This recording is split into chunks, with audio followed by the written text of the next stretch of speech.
when something happens to your family, I think we can all relate to this. When something happens with our wife or with our kids, it hits, deeper than anything Oh, yeah. else. And so I've been married for almost 25 years now. I'm thankful for my wife. She's checks and balances for me, which is great because so I say that because she doesn't put up with any me being a jerk. If I say something off, she'll let me know immediately, which is great. I need that checks and balances, right? But with my family, our kids are, by the way, are my daughter's 22 and my son is 20.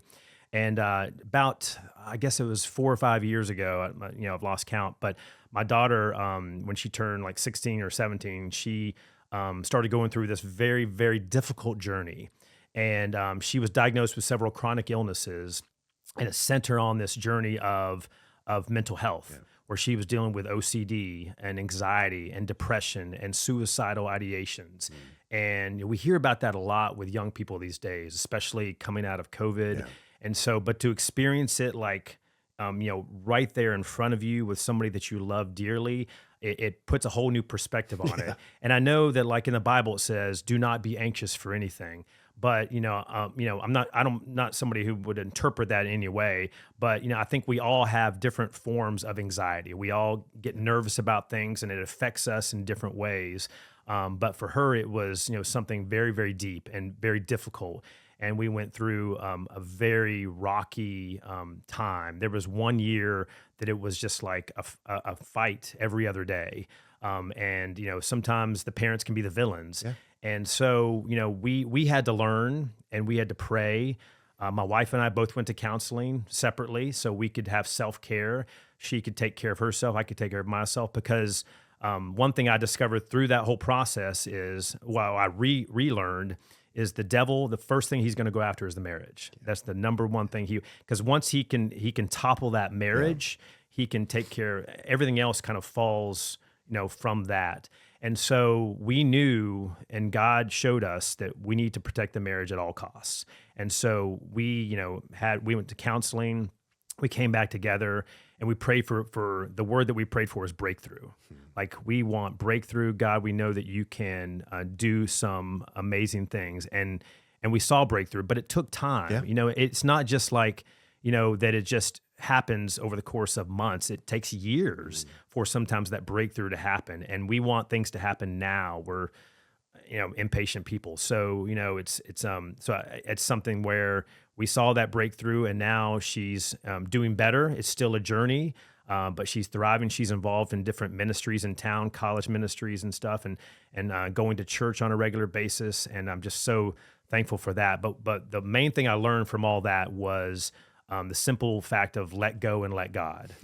And because we were trying to fix the problem ourselves. As mom and dad, you want to fix, you want to put the Band-Aid on, but that doesn't work.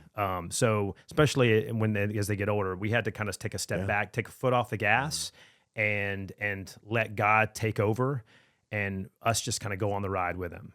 And so that was, I'm thankful. I wouldn't want anybody to go through something that we've gone through. But on the same vein, I'm thankful for what he's brought her through, what he's brought us through, and what he continues. I mean, the process is ongoing. Makes me think of Proverbs 3:5, trust in the Lord with all your heart and lean not on your understanding. And I think with our kids, do we trust them to God? Mm-hmm. And as a parent, like you said, oftentimes we want to fix, we want to be the one that kind of solves all the problems.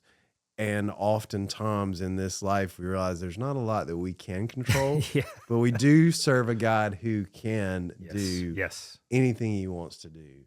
And if we give our kids to them, we can see him do a work in them, usually a lot better and a lot more effective and a lot better results than when we try to control it.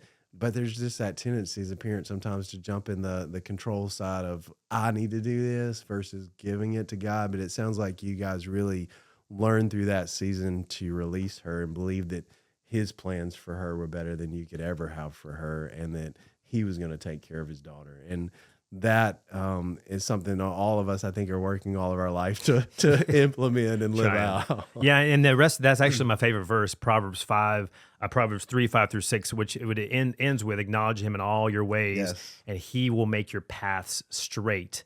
And so that's I mean, we all want the path to be straight, right? We all, I mean, but it's kind of all over the place. And it's funny, you were talking about how you letting go, and God having a better plan, just something kind of not as serious or as traumatic as what we went through with our daughter. With our son, when he was in middle school, he started running. I was a new runner at that point a decade ago, and I was trying to get my kids interested in it. I was like, oh, well, let's get them running, doing a 5K or running for school. And he ran for his middle school. And then a 13, 14-year-old version of him sat me down and had a serious conversation with me saying, Dad, this is your dream. This is not mine.